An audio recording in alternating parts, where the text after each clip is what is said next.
Suspendido ang face-to-face classes mula kindergarten hanggang senior high school sa mga pribado at pampublikong eskwelahan sa Quezon City dahil pa rin sa masamang panahong dulot ng habagat. Wala rin klase ang mga nasa Alternative Learning System o ALS.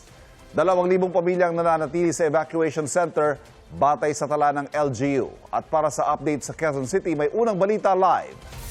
James Agustin. James. Ivan, good morning. Malapit lamang sa Tolyahan River itong Sitio 1 dito sa Barangay North Fairview sa Quezon City. Kaya nagpatupad ng forced evacuation ng mga otoridad kagabi. Umabot sa 80 bahay yung pinasok yung tubig yung unang palapag.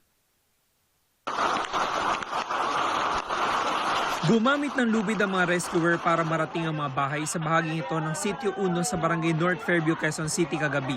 Rumagasa ang tubig mula sa Tolyahan River matapos umapaw ang lamesa dam. Inalalayan ng mga residenteng lumilikas sa abot baywang na taas ng tubig. Ang ilang gamit ibinalot sa garbage bag. Inilikas din ang alagang hayop. May residente pang sumampa sa balikat ng isang rescuer habang sinusuong nila ang baha. Nagpatupad ang barangay ng forced evacuation kagabi. Hapon pa lang daw pinalilikas na nila ang mga residente pero may ilang inabot na ng baha. Ito yung pinakamababang lugar na kapag nag-overflow po ang Lamesa Dam, nagiging normal ang pagbaha dito. Pero pagka ganito po na may enhance sa bagat, lalo kapag mayroong mga malalakas na bagyo, kapag nag-overflow itong Lamesa Dam, automatically po sa instruction na rin ng ating local government, QCDRRMO, na nagpapatupad po tayo ng preemptive evacuation hanggang sa forced evacuation.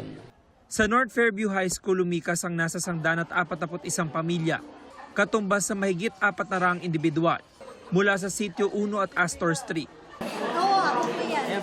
Kabilang sa kanila si Roslyn, na siyang nakunan sa video na nakasampa sa balikat ng isang rescuer.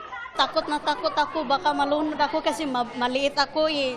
Kasi yung tubig umapaw dito sa mga rescuer. Nagpatulong lang po ako sa mga rescuer nga mabuhat nila. Marami naman na nag-preemptive evacuation, gaya si Emma kasama ang bagong silang na apo. Pumasok na yung tubig po sa namin, sa bahay po namin, kaya baka matrap kami. Habang maaga pa, inilikas ko na po yung ito pong apo ko para masave po kami. Sobrang hirap po sa pagbubuhat-buhat ng mga gamit, ganun, akyat baba, para hindi lang po mabasa. Hindi rin nagpakampante si Dayang na maagang lumikas kasamang 4 na anak. Ayaw po namin maranasan yung nangyari sa amin last year po. Nagpastaw po yung baha. Kaya linikas na lang po namin yung anak namin.